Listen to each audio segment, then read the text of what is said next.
So south ఇండియాలో అటు BJP అంటే ఎన్డీఏ మిత్రపక్షాలు బీజేపీ పాగా వేయాలనేటువంటి ఒక పథకాన్ని అయితే మాత్రం పెద్ద ఎత్తున రూపొందించారని చెప్పాలి.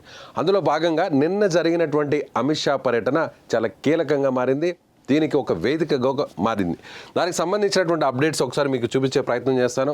బండి సంజయ్ ఒక ట్వీట్ చేశారు. ఇక్కడ మీరు చూస్తే కేంద్ర మంత్రి, గతంలో బీజేపీ అధ్యక్షుడిగా, తెలంగాణ అధ్యక్షుడిగా ఉన్నటువంటి బండి సంజయ్ కుమార్ గారు ఆయన ఒక ట్వీట్ చేశారు.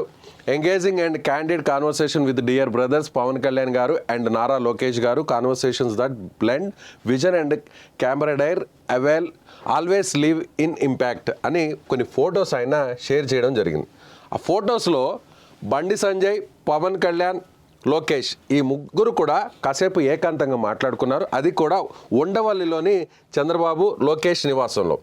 ఈ ఫోటోలో ఎందుకు ఆయన ప్రత్యేకంగా పోస్ట్ చేశారంటే రాబోయేటువంటి పరిస్థితులు అంటే తెలంగాణ రాజకీయాల్లో అటు బీజేపీ, టీడీపీ, జనసేన ఈ మూడు పార్టీలు కూడా చాలా కీలకంగా రాబోతున్నాయి. ఇప్పటికే బీజేపీ చాలా కీలకంగా మారిందనే చెప్పాలి. వైపు బీఆర్ఎస్ పార్టీ పూర్తిగా పతన స్థితికి వెళ్ళిపోతున్నటువంటి పరిస్థితులు, అంటే ఒక రకంగా డౌన్ఫాల్ అవుతున్నటువంటి పరిస్థితులు. గడిచినటువంటి ఎంపీ ఎన్నికల్లో చూస్తే ఒక్క సీటును కూడా గెలుచుకోలేనటువంటి పరిస్థితి. ఆ స్థాయి నుంచి బీఆర్ఎస్ పార్టీకి ఉన్నటువంటి క్యాడర్ని కావచ్చు, అదేవిధంగా ఆ పార్టీకి ఉన్నటువంటి ఏదైతే అనుకూలతల్లో అవి తమ వైపు తిప్పుకోవాలి, ఆ పార్టీకి ఉన్నటువంటి వ్యతిరేకతను కూడా తమ వైపు తిప్పుకోవాలి అనేటువంటి ప్లాన్ని బీజేపీ వేస్తుంది. అందులో భాగంగానే పవన్ కళ్యాణ్కు ఉన్నటువంటి చరిష్మాను తమ వైపు తిప్పుకోవాలనేటువంటి ఆలోచన కూడా బీజేపీ చేస్తుంది. మరోవైపు టీడీపీ కూడా ఇదే సమయంలో అంటే గత ఎన్నికల్లో ఎక్కడ కూడా పోటీ చేయనటువంటి పరిస్థితి. ఎందుకంటే ముఖ్యంగా అప్పుడున్నటువంటి పరిస్థితుల్లో ఖచ్చితంగా ఏపీలో అధికారంలోకి రావాల్సినటువంటి సిచ్యువేషన్ టీడీపీది. అలాంటి పరిస్థితుల్లో అక్కడ ఎవరికి సపోర్ట్ చేయకుండా టీడీపీ ఒంటరిగా ఉండిపోయింది. జనసేన మాత్రం పోటీ చేసినటువంటి పరిస్థితి. అయితే అనుకున్న స్థాయిలో అక్కడ సీట్లు కానీ ఓట్లు కానీ తెప్పించుకోలేనటువంటి పరిస్థితి. అయితే ఇప్పుడు మాత్రం ఒక వ్యూహం ప్రకారం నడుచుకుంటుంది.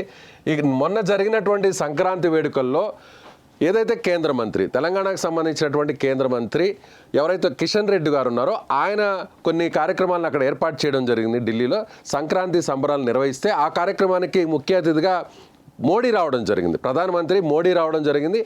అదేవిధంగా అనూహ్యంగా ఎవరు ఊహించని విధంగా చిరంజీవి గారు కూడా ఈ కార్యక్రమానికి అటెండ్ అవ్వడం. మోడీ, చిరంజీవి ఇద్దరు. అసలు చిరంజీవి ఎందుకు వచ్చారు, చిరంజీవి రావడానికి ప్రత్యేకమైనటువంటి కారణం ఏంటి అని ఏపీ రాజకీయాల్లోనూ తెలంగాణ రాజకీయాల్లో మొత్తం సౌత్ ఇండియా పాలిటిక్స్లో కూడా ఇది ఒక పెద్ద హాట్ డిస్కషన్గా మారిపోయింది, హాట్ టాపిక్గా మారిపోయింది. ఎందుకంటే చిరంజీవి తమ్ముడు పవన్ కళ్యాణ్ ఆల్రెడీ జనసేన పార్టీ అధ్యక్షుడిగా ఉన్నారు.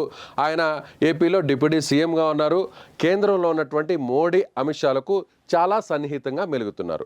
మరోవైపు మహారాష్ట్ర ఎన్నికల్లో కూడా ఆయన అటు ఎన్డీఏ పక్షం తరపున జనసేన పార్టీ అధ్యక్షుడిగా అక్కడ స్టార్ క్యాంపెయినర్గా వెళ్ళి ఆయన ప్రచారం నిర్వహించారు. ఎక్కడైతే తెలుగువారు ఉన్నారో ఆ ప్రాంతాల్లో కూడా ఆయన ప్రచారం నిర్వహించారు. ఆయన ప్రచారం నిర్వహించినటువంటి ఆ ప్రాంతాల్లో అంతా కూడా బీజేపీకి సంబంధించిన, ఎన్డీఏకి సంబంధించినటువంటి ఎమ్మెల్యేలు పూర్తి స్థాయిలో అక్కడ విజయం సాధించారు. అయితే ఇప్పుడు చిరంజీవిని ఎందుకు మళ్ళీ ఇప్పుడు తెర మీదకి తీసుకొస్తున్నారు అనేటువంటి ఒక చర్చ నడిచింది. చిరంజీవి గారికి రాజ్యసభ ఇవ్వబోతున్నారు, కేంద్ర మంత్రిని చేయబోతున్నారు, అదేవిధంగా గవర్నర్ చేయబోతున్నారు, మరికొంతమంది అయితే ఏకంగా ఆయనకి ప్రెసిడెంట్ ఆఫ్ ఇండియా పదవిని కూడా ఇవ్వబోతున్నారంటూ రకరకాలుగా మీడియాలో కథనాలు రావడం జరిగింది. అయితే చిరంజీవికి ఉన్నటువంటి చరిష్మాను ఆయన్ని అదే స్థాయిలో గౌరవిస్తూ ఆయనకు పూర్తిగా పార్టీలోకి తీసుకోకపోయినా కూడా ఆయన పూర్తిగా చిరంజీవి గారు ఇప్పటికే చెప్పడం జరిగింది, నేను రాజకీయాలకు దూరంగా ఉన్నాను, ప్రస్తుతం నేను సినీ పరిశ్రమ మీద, తాను సినీ ఇండస్ట్రీకే పెద్ద దిక్కుగా ఉండాలనేటువంటి దాని మీదనే స్టిక్ ఆన్ అయి ఉన్నాను అంటూ కూడా పరోక్షంగా చిరంజీవి గారు చెప్పడం జరిగింది. అయితే ఈ ముగ్గురు ఇలా కలవడం వల్ల భవిష్యత్తులో రాబోయేటువంటి తెలంగాణలో బీజేపీ అధికారంలోకి రావాలి, ఏపీలో అటు టీడీపీ, జనసేన ఈ రెండు పార్టీలు కూడా అధికారంలోకి ఇలాగే కొనసాగుతూ మరొక 15 ఏళ్ళ పాటు ఉండాలి. వచ్చే తెలంగాణ ఎన్నికల్లో బీజేపీ ఇక్కడ ప్రభుత్వాన్ని స్థాపించాలి. ఇది ఈ పార్టీకి సంబంధించినటువంటి నాయకుల ఇంటర్నల్గా జరిగినటువంటి సమావేశంలో దీని మీద ఒక చిన్నపాటి డిస్కషన్ జరిగింది. సో లోకేష్కి సంబంధించి అంటే ఇప్పుడు ఆల్రెడీ ఎవరైతే బాలకృష్ణ కుటుంబ సభ్యులు ఉన్నారో, ఎవరైతే నందమూరి హరికృష్ణకి సంబంధించినటువంటి ఫ్యామిలీ ఎవరైతే ఉన్నారో, లేదంటే ఆమె కూతురు అంటే హరికృష్ణ కుమార్తె ఉన్నారో, వారికి తెలంగాణలో తెలుగుదేశం పార్టీకి సంబంధించినటువంటి పగ్గాలను కొంత అప్పజెప్పాలనేటువంటి పరిస్థితిని కూడా అటు టీడీపీ ఆలోచన చేస్తుంది. ఇప్పటికే టీడీపీ సభ్యత్వాన్ని చూస్తే అనూహ్యంగా ఎవరు ఊహించని విధంగా కూడా లక్షల సంఖ్యలో తెలంగాణలో మళ్ళీ తిరిగి సభ్యత్వాన్ని నమోదు చేసుకున్నారు ఇక్కడ ఉన్నటువంటి కార్యకర్తలు. సో ఇవన్నీ కూడా పరిశీలించినట్లయితే టీడీపీ జనసేన పరోక్షంగా బీజేపీకి సహకరిస్తుంది. బీజేపీ తెలంగాణలో అధికారాన్ని చేజిక్కించుకోవాలి.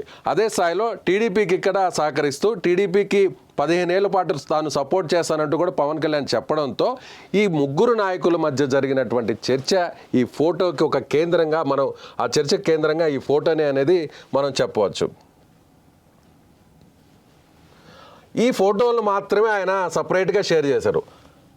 ఎందుకు నేను ఈ విషయాన్ని మీకు చెప్తున్నానంటే ఆల్రెడీ మీటింగ్ సంబంధించినటువంటి ఫొటోస్ని అంతా కూడా షేర్ చేయడం జరిగింది, ఆయన పోస్ట్ చేయడం జరిగింది. ఇవన్నీ కూడా నిన్న అమిత్ షా పర్యటనలో ఈయన బండి సంజయ్ కూడా వచ్చారు కాబట్టి విజయవాడకు వాటికి సంబంధించినటువంటి ఫొటోస్ అన్నీ కూడా ఆయన సపరేట్గా షేర్ చేశారు. కానీ ఈ 3 ఫోటోల్ని షేర్ చేయడం వెనుకున్నటువంటి ఆంతర్యం ఏంటంటే భవిష్యత్తులో జరగబోతున్నటువంటి వ్యూహం. ఈ ఫోటో అనేది మనం చాలా ఖచ్చితంగా చెప్పవచ్చు. తెలంగాణలో బీజేపీకి అధికారం ఇవ్వాలి, అందుకోసం టీడీపీ జనసేన ఏం చేయడానికైనా సిద్ధంగా ఉంటుంది. అదేవిధంగా ఏపీలో టీడీపీ జనసేన ఇదే విధంగా ప్రభుత్వంలో ఉండాలి, అందుకోసం బీజేపీ పైనుంచి ఎలాంటి సహకారమైన అందిస్తుంది అని ప్రత్యేకంగా మనం చెప్పాల్సిన అవసరం లేదు. సో మీరేమనుకుంటున్నారు? ఖచ్చితంగా మీ అభిప్రాయాన్ని కామెంట్ చేయండి.